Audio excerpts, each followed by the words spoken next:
तो आज बात करेंगे हम लोग परसेंटेज पे, और परसेंटेज का ये सबसे महत्वपूर्ण क्वेश्चन से लेकर आए हैं भाई साहब। तो ये क्वेश्चन देखिए और इसको सॉल्व करके इसका आंसर जो है आप बताइए, और देखिए क्या आपका आंसर मेरे आंसर से मैच कर रहा है कि नहीं, कर रहा है कि नहीं, शायद नहीं कर पाएगा। चलिए देखते हैं। करके एक चुनाव में केवल 2 उम्मीदवार थे। हारने वाले उम्मीदवार को कुल मतों का 48% मिला, यानी कि जो हारने वाला उम्मीदवार है भाई, इसको 48% मिल रहा है। कितना परसेंट? 48।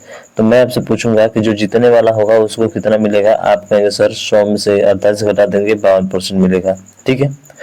उसके प्रतिद्वंदी को 6000 मत अधिक मिले, यानी कि ये जो प्रतिद्वंदी है ना, इसको 6000 प्लस का अधिक मिला है। कितना मिला है? 6000 अधिक और मिला है, और उसने 3% मतों के अंतर से जीत हासिल की। तो मेरे भाई यहाँ पे अंतर देखेंगे तो कितना प्रतिशत का अंतर आ रहा है। आप कहेंगे सर यहाँ पे तो 4% का अंतर आ रहा है, लेकिन एक बार 3% मतों के अंतर से जीत हासिल किया है, यानी कि ये जो 3 है वो बराबर किसके हो जाएगा? 600 के हो जाएगा। तो मेरे भाई 3 बराबर 600 के हैं, 3% तो इसमें से निकल गया, बचा कितना? 1%, यानी कि यही 1% मत क्या है? अमान्य है भाई साहब। क्या है?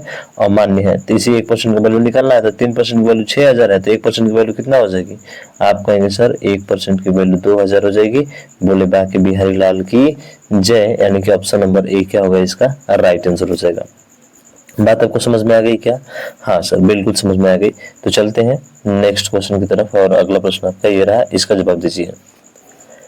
एक चुनाव में एक उम्मीदवार जिसने 37% मत प्राप्त किया और विजयी उम्मीदवार से इतना मतों के अंतर से हारा। कहने का मतलब है कि जो है एक उम्मीदवार है जो 37% प्राप्त कर रहा है, तो जो जीतने वाला होगा वो कितना प्राप्त किया होगा? 50 में से 37 घटा देंगे तो ये बचेगा आपका 62%। कितना बचेगा मेरे भाई?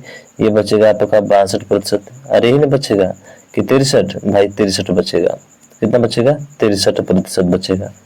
अब कह रहा है कि जो है विजयी उम्मीदवार को इतना मतों के अंतर से हारा। इसका मतलब यहाँ पे अंतर कितने का है? परसेंटेज में अंतर देखेंगे तो सर 13 में से 7 जाएगा तो 6 हो जाएगा, और 5 में से 3 जाएगा तो 2 हो जाएगा, यानी कि 26 की वैल्यू कितना है? 52,000 है, ठीक है। 52,000 नहीं, 5,20,000 है। तो चलिए 4 जीरो है तो 4 जीरो तो सब में रहेगा भाई साहब, ठीक है ना। 4 जीरो तो कॉमन सी बात है। तो 26% की वैल्यू कितना है? 52 है। तो बताइए 1% की वैल्यू कितना हो जाएगी? आप कहेंगे सर 1% की वैल्यू ये 26 दूना 52 यानी कि 2 हो जाएगा। तो 1% की 2 लगा तो 100% कितना होगा? यानी कि 100% की कितना हो जाएगा? 26 दूना 52 होता है ना, तो 100% का मतलब कि सर 2 पर कितना जीरो हो जाएगा? 2 पर 6 जीरो हो जाएगा, जो कि ऑप्शन नंबर बी में है, बाकी और किसी ऑप्शन में नहीं है। तो इजी तरीके से आप हल कर सकते हैं भाई साहब, कहीं पे कोई दिक्कत नहीं। कहीं पे कोई शिकायत है क्या है? इसमें कुछ नहीं है सर, बहुत आसान क्वेश्चन पूछा है आपसे, ठीक है ना। अरे 37% मत प्राप्त किया है, जीतने वाला कितना प्राप्त करेगा? 63। इन दोनों का अंतर दिया है कितना? 52,000, 5,20,000, ठीक है। तो सीधा जो अंतर है इसका वो उसके बराबर हो जाएगा। 100% वैल्यू निकाल दो, कहानी खत्म। अगला देखो ये प्रश्न, ये भी अच्छा प्रश्न है। कहे कि एक श्रमिक के वेतन में 25% की वृद्धि हुई और मूल वेतन को बहाल करने के लिए नए वेतन को किस प्रकार से जो है कम किया जाना चाहिए? कितने प्रतिशत से कम कर देना चाहिए? तो मेरे भाई 25% की वृद्धि, अब 25% की वैल्यू कितना होती है? आप कहेंगे सर 1/4 होती है। 25 के 100 वृद्धि हो रही है ना, तो कमी कब होगी? कमी तब होगी जब नीचे मान बढ़ेगा, यानी कि ऊपर वाला नीचे को क्या कर देना है? जोड़ देना भाई साहब। कोई भी परिवर्तन नहीं होगा इसमें, ठीक है ना। तो 1/5 कितना हो जाएगा? 5, और 1/5 की परसेंटेज वैल्यू कितना होती है? आप कहेंगे सर 20%, और ये आपका राइट आंसर होगा। ये क्वेश्चन बहुत चर्चा में भाई साहब, हमेशा ये आपका पूछा जा रहा है हर एक एग्जाम में, ठीक है। तो ध्यान रखना इसको, जब भी वृद्धि के लिए बोलेगा तो जोड़कर भाग कर देंगे, ठीक है ना। और ऊपर वाला वैसे ही वैसे ही रहेगा। कमी कहता है तो घटाकर भाग कर देंगे, हमारा आंसर आ जाएगा, ठीक है। तो ये ध्यान रखिएगा। अगला यह प्रश्न है कि यदि किसी कर्मचारी के वेतन में 15% की वृद्धि होती है और उसके बाद 15% की कमी होती है, तो मेरे भाई सीधा सीधा है ना, 15% वृद्धि या कमी होना तो सीधा 15 का स्क्वायर कर दीजिए अब बटे 100 बस, और हमेशा कमी ही होगा। क्या होगा? कमी ही होगा। तो 15 का स्क्वायर कितना होता है? 2.25। सीधा इसका करेंगे तो आ जाएगा, 100 से भाग भी तो करना है ना, तो डायरेक्ट ही आपका आंसर आ जाएगा, यानी कि 2.25 इसका क्या होगा? राइट आंसर होगा। यानी इतने प्रतिशत की क्या होगी? कमी होगी। हमेशा कमी होती है, ठीक है। अगला करे कि 1 घंटे का, तो जब भी क्या कहता है तो नीचे होता है, तो 1 घंटे का मतलब कि 1 घंटे का मतलब होता है 60 × 60 सेकंड में लेते हैं पूरा, ठीक है। और ऊपर 1 मिनट 12 सेकंड, 1 मिनट में कितना मिनट सेकंड होता है 60, आप प्लस 12 जोड़ेंगे कितना आ जाएगा, आप कहेंगे सर 12 जोड़ देंगे तो इसमें 72 आ जाएगा, तो 72। और इसी का प्रतिशत पूछा है तो 100 से गुणा, तो 2 जीरो से 2 जीरो क्या होगा भाई साहब, कट गया, 6 को 36, 36 दुना कितना हो गया 72, यानी कि इसका आंसर कितना हो जाएगा, आप कहेंगे सर 2% होगा, यानी कि ऑप्शन नंबर ए इसका राइट होगा। ठीक है, बहुत तो सिंपल सा क्वेश्चन पूछा है। ठीक है, अगला प्रश्न देखिए। अगला है कि यदि किसी संख्या के 60% को 36 में जोड़ा जाए तो वही संख्या बन जाएगी, वह संख्या ज्ञात करें। तो तरीका ये है कि मान लीजिए कि वो 100 है, पूरा 100% है, कितना है 100%। जब इसके 60% में 36 क्या किया जाता है, 60% में भाई 36 जोड़ा जाता है तो ये संख्या प्राप्त हो जाती है। तो बताइए वो संख्या क्या है। तो मेरे भाई 60 इधर आ जाएगा, घटेगा तो कितना होगा 40%, और 40% की वैल्यू कितना हो जाएगी, आप कहेंगे सर 36 हो जाएगी। ठीक है, देखने में छोटा क्वेश्चन है पर गलती भी होने की संभावना है। ठीक है, तो 40% की वैल्यू 36 है, तो मेरे भाई 20% की वैल्यू कितना हो जाएगी, आप कहेंगे सर 20% की वैल्यू 18 हो जाएगी।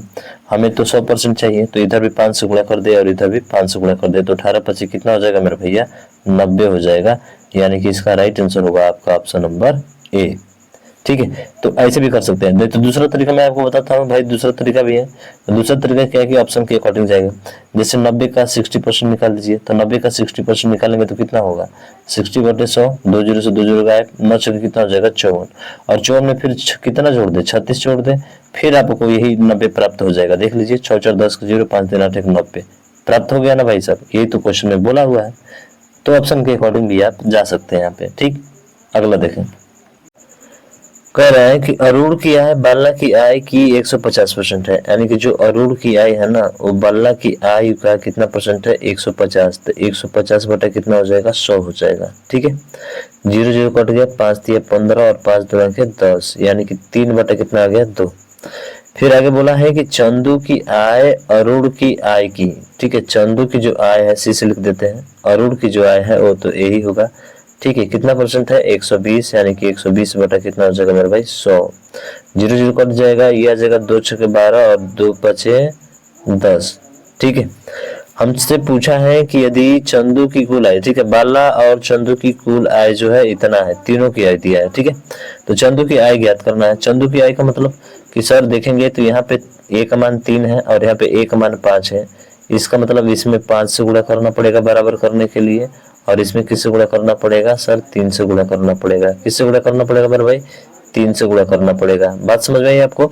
हमसे चंदू की आय पूछा है, यानी कि 36 18, 18 से कटने वाला ही होगा, और 18 से कटने वाला मेरे भाई कौन सा दिख रहा है, 18 से कटने वाला ना तो ये दिख रहा है, ना तो ये दिख रहा है, ना तो ये दिख रहा है, यानी कि ऑप्शन नंबर ए दिख रहा है, यही आपका राइट हो जाएगा। अब हल करना चाहते हैं तो हल भी कर लीजिए। तो एबीसी का रेशियो यहाँ से निकाल सकते हैं ना, एबीसी का, चलिए तो एबीसी का सर निकाल सकते हैं। देखिए ए का मान कितना होगा, आप कहेंगे सर ए का मान यहाँ से आपका 15 आ जाएगा, कितना आ जाएगा मेरे भाई 15। बी का मान कितना आ जाएगा, आप कहेंगे सर यहाँ से बी का मान 10 आ जाएगा। सी का मान यहाँ से देखेंगे तो 36 कितना आ जाएगा, आप कहेंगे सर यहाँ से 18 आ जाएगा। इन तीनों का योग जो होगा किसके बराबर होगा, इन तीनों का योग जो है 86,000 के बराबर होगा, यानी कि 15 और 8 कितना होता है 33। ठीक है ना, 15 और 8 कितना, 15 और 18 कितना था 33, तो 43। तो 43 की वैल्यू दी है, कितना गुना है 2 ही गुना है ना मेरे भाई, तो 2 ही 43 2 3 6 2 4, ठीक है 2 ही गुना है। हमें 18 की वैल्यू निकालना है, तो 18 गुना कितना होगा 36, देख रहे हैं ना। तो ऐसे भी कर सकते हैं। तो इतना टाइम देने की आपको क्या जरूरत है भाई साहब, जब इतना ही में आ जा रहा है तो। ठीक है, तो इस बात को ध्यान रखिएगा। चलिए आगे चलते हैं। अफवाह फूफा में नहीं बता रहे हैं भाई साहब, एकदम क्लियर बता रहे हैं। ठीक है, पसंद आए तो शेयर करिएगा, चैनल को सब्सक्राइब करिएगा, लाइक करिएगा। ठीक है, चलिए बाकी आप पे छोड़ते हैं भाई, जो कुछ करिए आप। ए और बी दोनों का वेतन का योग जो है 4300 है। ए अपने वेतन का 95% खर्च करता है और बी अपने वेतन का 80% खर्च करता है। अच्छा, 95% खर्च करता है तो बचाता कितना है, सिर्फ 5%। ए अपने वेतन का 5% बचाता है। फिर कह रहा है कि ये बराबर है, ठीक है, बचत राशि बराबर है। बी अपने आय का कितना परसेंट, तो सर बी अपने आय का 80% खर्च करता है, यानी कि 20% बचाता है, इतना ही इसके।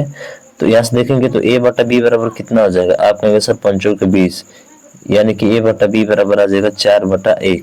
ठीक है, और ये बोल रहा है कि जो है इनके वेतन का योग जो है 4300 है, यानी कि 4 और 1 + 5 का भी योग जो दिया गया है वो कितने का दिया गया है 4300 का दिया गया है। तो 5 से भाग कर दीजिए, तो 5 की वैल्यू इतना दी गई है सर, तो 5 8 40, 5 6 30 यानी कि 860 हो जाएगा। हमसे पूछा है कि ए का वेतन कितना होगा, यानी कि 4 से कटने वाला होगा। 4 से कटने वाला तो भाई साहब कौन सा नहीं, कौन सा दिख रहा है? तो सर 4 से कटने वाला केवल एक ही दिख रहा है, सी, यानी कि ऑप्शन नंबर सी इसका राइट हो जाएगा। कहानी खत्म भाई साहब, यही तो सवाल था। 4 से गुणा करा दीजिए, इसमें आपका वेतन भी आ जाएगा। इस तरह से नहीं पता चल रहा है तो समझ गए क्या? हाँ, तो थोड़ा सा टाइम को बचाइए भाई साहब। तो टाइम को कैसे बचाना है ये मैं आपको बता भी रहा हूँ, ठीक है। अगला है कि विकास अपने वेतन का 80% खर्च करता है और उसके वेतन में 25% की वृद्धि हुई, उसके व्यय में 15% की वृद्धि हुई, तो उसके बचत में कितने प्रतिशत की वृद्धि हुई? चलिए देखते हैं। तो आपको पता है कि जो आय मान लेते हैं कि 100 है, 100 में से 80% खर्च करता है, 80% इसने खर्च कर दिया भाई साहब, तो बचा कितना? आप कहेंगे सर 20 बचा। अरे 80 में खर्च 20 ना बचा। अब करें कि उसके वेतन में 25% की वृद्धि हो जाती है, यानी कि अब 100 से कितना हो जाएगा? आप कहेंगे सर 125% हो जाएगा, 125 हो गया वृद्धि हुई। और उसके व्यय में 15% की वृद्धि हुई, यानी 15% का मतलब व्यय में कितना? 80 का 15% कितना हो जाएगा? तो 80 का 15%, 15 8 120 होता है। 2 जीरो से 2 जीरो कट जाएगा, यानी 12 बढ़ जाएगा। तो 12 जैसे बढ़ेगा तो 80 से 12 बढ़ जाएगा तो कितना हो जाएगा? आप कहेंगे सर 92 हो जाएगा, ठीक है। प्लस अब उसका खर्च कितना हो जाएगा? तो सर इसको इसमें से क्या कर देंगे? घटा देंगे, क्योंकि प्लस है तो माइनस हो जाएगा। तो ये आ जाएगा कितना आपका? ये आ जाएगा आपका 33। तो ये पूछा गया हमसे पूछा है मेरे भाई कि प्रतिशत वृद्धि किसमें? बचत में। और बचत कौन सा है? पहले 20 था, अब 33 हो गया। कितना बढ़ गया? 13 बढ़ गया ना भाई। और 13 किस पर बढ़ा है? 20 पर बढ़ा है। परसेंटेज के लिए 100 से गुणा, काम खत्म। तो 20 × 25 100 और 13 × 5 65। बोली बाकी बिहारी लाल की जय, यानी कि ऑप्शन नंबर डी इसका राइट आंसर हो जाएगा। ठीक है भाई, समझ में आ गया? बिल्कुल, आगे बढ़े। चलिए, एक परीक्षा में 85 में से 40 छात्रों ने 50 अंक से कम अंक अर्जित किए, ठीक है। 50 से कम अंक अर्जित किए। 50 से कम अंक प्राप्त करने वाले छात्रों की संख्या का, ठीक है, 50% अंक या उससे अधिक अंक प्राप्त करने वाले छात्रों की संख्या से अनुपात। तो सी बोला है ना, तो सबसे पहले यही लिखना पड़ेगा, यानी कि 50% अंक या उससे अधिक, तो कितना होंगे? तो सर 40 तो यहाँ पे थे, 40 में से यानी 85 में से 40 घटा देंगे तो कितना बचेगा? आप कहेंगे सर 45 बचेगा रेशियो। और ये था आपका कितना? 40, यही पूछा है। तो 5 9 45 और 5 8 40। तो ध्यान रखिएगा 9 रेशियो इसका 8 होगा। बहुत लोग 8 रेशियो 9 पर मार के भाग जाएंगे भाई साहब, फिर सिलेक्शन से भी भाग जाएंगे, ठीक है। तो इस बात को ध्यान रखना है, 9 रेशियो क्या होगा? 8 होगा, क्योंकि से पूछा है ना, जिसे से पूछता है उसको पहले आता है, फिर बाद में दूसरा आता है, ठीक है। तो इस बात को गौर रखिएगा, ठीक है, ध्यान रखिएगा। अगला है कि लुधियाना शहर की जनसंख्या में प्रतिवर्ष 20% की वृद्धि होती है, ठीक है। यदि इसकी वर्तमान जनसंख्या इतना है तो 2 वर्षों की जनसंख्या कितनी हो जाएगी? तो सिंपल सा है, 20% की वृद्धि हो रही है ना, 1/5 होता है 20% की वैल्यू, वृद्धि हो रही है तो 6/5 गुणे 6/5, ठीक है। और कितना का? तो 84 7 000 का।